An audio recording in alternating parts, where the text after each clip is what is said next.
Picture this. It's 11 p.m. A deadline looms just hours away. You know you should start working now, but instead, your fingers wander. You open YouTube. You scroll TikTok. You suddenly feel hungry and decide that cooking instant noodles is an emergency. Why do we run away from the very things that matter most?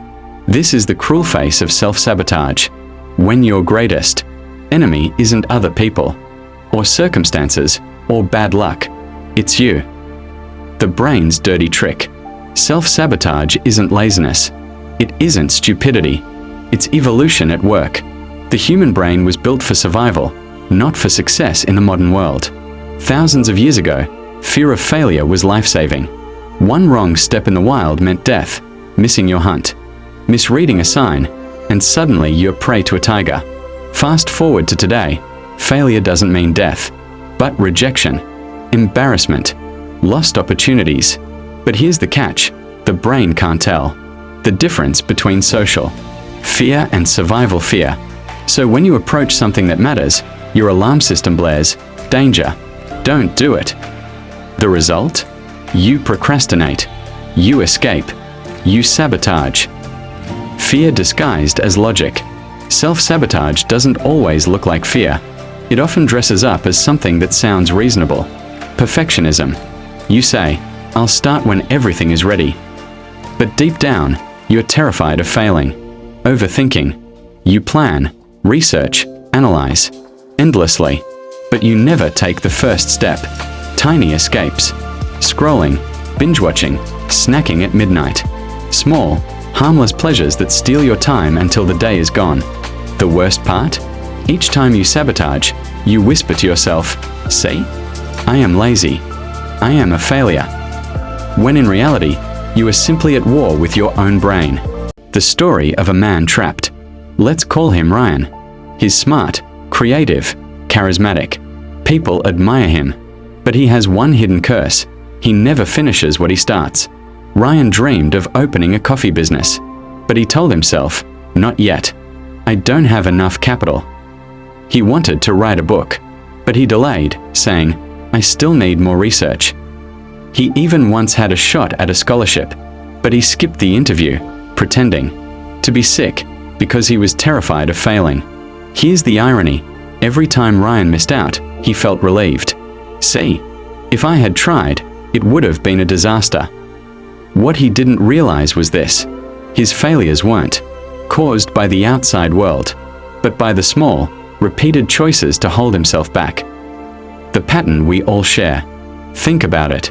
How many times have you delayed a diet because Monday feels like a better start? How many times have you stopped yourself from applying to that dream job because you were sure you'd be rejected? How many times have you hit the snooze button even though you knew waking up early could change your life? Self-sabotage isn't just about big, dramatic failures. It's death by 1,000 small cuts. And the more you do it, the more your brain believes, this is who I am. I can't change. Why are we so cruel to ourselves?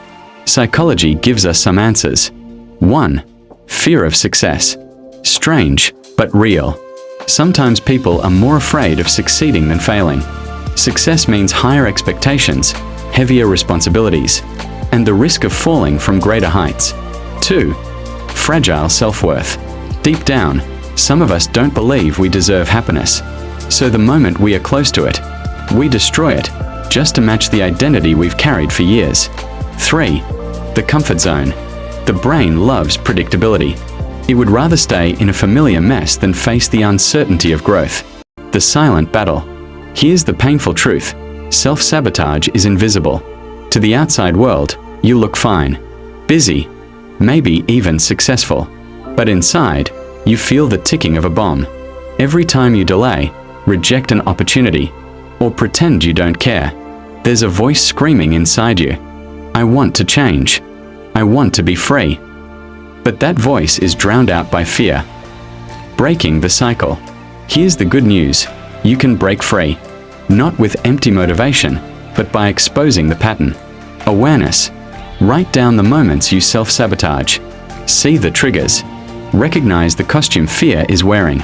Change the narrative. Instead of saying, I'm afraid to fail, tell yourself, "I'm practicing." Language rewires the brain. Small steps. Don't wait for perfect. Send the half-finished draft. Work out for 5 minutes. Open the file. Tiny moves create momentum. Embrace failure. Understand this. Failure won't kill you. Most of the time, it's just temporary embarrassment. The twist. What if self-sabotage is a gift? Listen closely. What if self-sabotage isn't the villain, but the messenger? Imagine this. Every time you sabotage yourself, it's actually an alarm.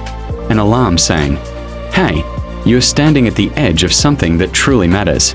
Something that could change your life." That means the stronger the sabotage, the bigger the opportunity waiting behind it. If you flip the signal, if you push through, self-sabotage becomes your compass. The final question. So now, the choice is yours. Will you let your primitive brain keep pulling you backward? Or will you step into the fear and take the chance anyway? Because maybe, the greatest sabotage of your life isn't coming from the world outside. Not from your doubters, not from your failures, not from bad luck, but from the quiet whisper inside you. And maybe, just maybe, if you learn to move through it, on the other side of sabotage, you'll finally discover who you were meant to be. Subscribe, like, comment for support.